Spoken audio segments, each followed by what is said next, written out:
warahmatullahi wabarakatuh. Innal hamdalillah nahmaduhu wa nasta'inuhu wa nastaghfiruh wa na'udzu billahi min shururi anfusina wa sayyiati a'malina.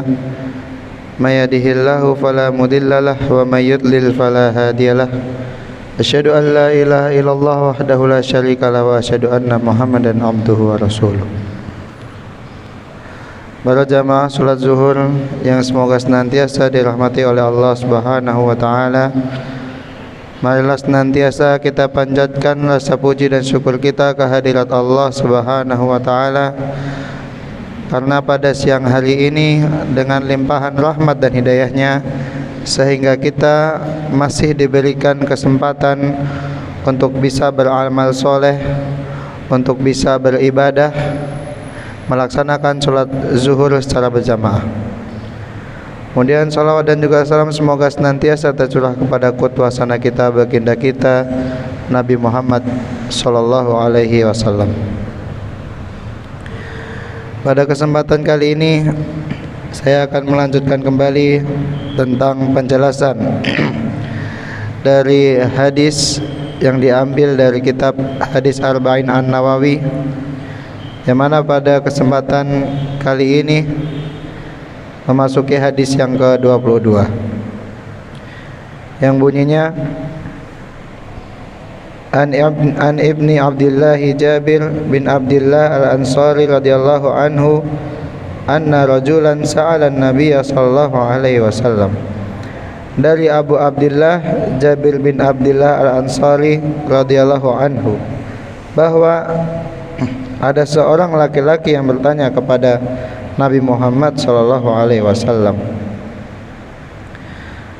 Faqala ara'aita idza shallaitul maktuba wa sumtu ramadan wa ahlaltul halal wa haramtul haram wa lam ajid ala dzalika syai'an adkhulal jannah. Maka kata beliau, kata orang tersebut kepada Nabi Muhammad SAW, jika aku melaksanakan sholat 5 waktu, berpuasa Ramadan, menghalalkan yang halal dan mengharamkan yang haram, lalu aku tidak menambah selain amalan itu, apakah aku masuk surga? Rasulullah SAW menjawab, qala na'am. Ya, hadis riwayat Muslim. Para jamaah salat zuhur rahimakumullah, pada hadis ini kita ketahui bahwasannya semangat orang tersebut dalam meraih surga, dalam meraih apa yang menjadi tujuan manusia hidup di dunia ini, dengan menanyakan kepada Rasulullah SAW. Maka kita pun juga seperti itu. Apabila ada hal yang tidak kita ketahui tentang agama ini, maka kita bisa bertanya kepada orang yang lebih paham, kepada seorang ustadz, kepada seorang ulama, atau kepada seorang guru. Kemudian di dalam hadis tersebut, orang tersebut mengatakan amalan yang ia laksanakan adalah sholat 5 waktu. Maka sholat 5 waktu ini adalah amalan yang paling utama yang harus nantiasa kita lakukan, karena sholat ini adalah tiang dari agama Islam itu sendiri. Maka perbedaan antara orang muslim dan orang kafir adalah meninggalkan sholat. Maka janganlah sekali-kali bagi kita itu meninggalkan sholat meskipun kita sedang lupa atau lalai atau bahkan ketiduran. Kita ingat bahwasanya kita belum sholat subuh misalkan, atau belum sholat zuhur, maka hendaknya ketika itu kita langsung melaksanakan yang namanya sholat qadha. Kemudian amalan yang kedua yaitu wa sumtu Ramadan, yaitu melaksanakan puasa Ramadan. Ini juga merupakan amalan yang sangat utama di sisi Allah Subhanahu wa taala. Bahwasanya bagi orang-orang yang senantiasa berpuasa atau melaksanakan puasa Ramadan, maka Allah sendiri yang akan membalas ibadah mereka. Kemudian para jamaah rahimakumullah, di dalam hadis disebutkan wa ahlaltul halal wa haramtul haram, yang mana di situ adalah ia senantiasa melaksanakan apa yang dihalalkan oleh Allah Subhanahu wa taala dan tidak mengharamkan apa yang halal. Juga dia senantiasa mengharamkan terhadap dirinya untuk berbuat yang haram, mengharamkan dirinya untuk mencuri, menipu, kemudian menjauhi hal-hal yang dilarang oleh Allah Subhanahu wa taala.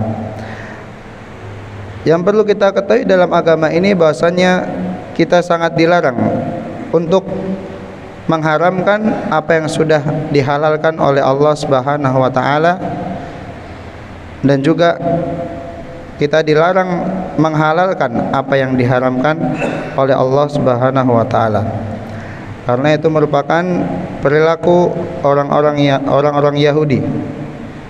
Mereka mengubah isi kitab mereka, menghalalkan apa yang haram dan mengharamkan apa yang halal. Kemudian walam azid ala dzalika syai'an adkhulal jannah, maka apabila, kata orang tersebut kepada Nabi, maka apabila aku tidak menambahkan hal selain itu, apakah aku berhak masuk ke dalam surga? Kata Nabi Muhammad SAW, ya, engkau berhak masuk surga.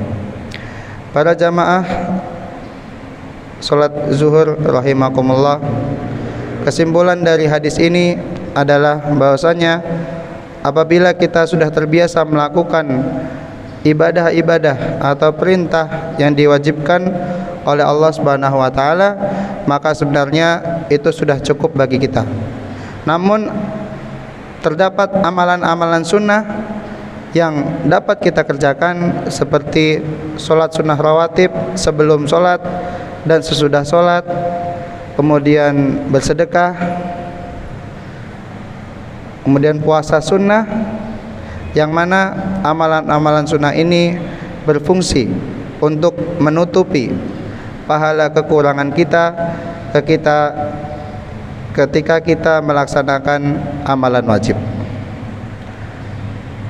Maka kita selain melaksanakan ibadah wajib, kita juga harus membiasakan atau memotivasi diri kita untuk melaksanakan amalan sunnah yang lain untuk menutupi kekurangan dari amalan wajib kita.